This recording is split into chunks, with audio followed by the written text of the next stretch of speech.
So what have you been doing? What you working on? I'm bouncing around. It's the freelance lifestyle. Yeah, I go from like a TV show one week to like a feature film the next week to maybe reality TV to a commercial or whatever comes up. The last thing I did was a feature film in Alabama. It was a union feature. Not a major like high budget movie, lower budget, but it's I'm sure it'll have a theatrical release. It's starring the main actor from MacGyver. I was the boom operator or boom op.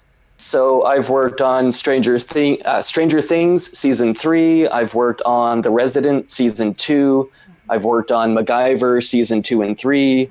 I did Legacies, which is a spin-off of The Vampire Diaries. I've done a bunch of feature films. A lot of them are non-union. Like there's one called Pride and Prejudice Atlanta. It's a straight-to-TV movie on Lifetime. I did another feature film last year, which is supposed to be hitting theaters in July. It's called Summer Night. And this new feature film that I did, it's a union feature. It's called Son of the South. And it's starring Lucas Till from MacGyver. I've done reality TV shows, Married to Medicine, Iyanla Fix My Life, The Great Christmas Light Fight, to name a few. I actually got trained in my niche very early on. I had a sound mixer. I'm from Las Vegas. That's where I started. And I had a sound mixer who took me under his wing, started training me. So I got into this niche in sound department. And that was before I had really like very much PA experience, but I had already started the program and everybody was talking about be a PA. And I was kind of like, well, why should I be a PA if I've already got a niche? And it was when I moved to Atlanta 2 years ago. That's when like I came here with no connections, no possible way of getting work except for making contacts.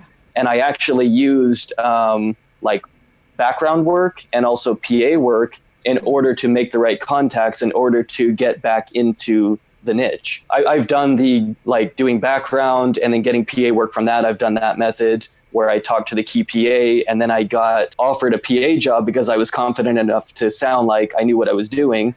So I've become a PA on TV shows, and from there was able to like meet the crew, be able to talk to people on set as part of the crew. And then I've also from there, it's not exactly linear like I'm saying, but I have from working as a PA, I have also gotten to work on the sound department on the same TV show. Yes. Like it's not as straightforward as I'm explaining it, but like through getting various contacts and through getting various jobs, it was able to happen that way. I want to ask you, okay, so before the feature film, you said you had a very busy couple of months. Can you tell us a little bit more about those months, what you were doing, what kind of pay was involved, how much money you made, so that people know, you know, roughly what's possible? Right. So during those few months, I was actually going back and forth between some PA jobs and sound jobs.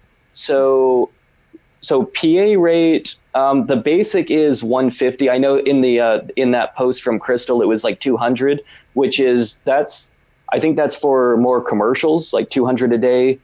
Certain jobs will pay 200, but the base for PA work is 150 for most TV shows. So I've gotten paid 150, 175, 200, all different rates for PA work. And then for sound jobs, if it's a union job, normally the base for me would be $30 an hour and then up to $40 an hour for the jobs that I do, sound utility or boom operator.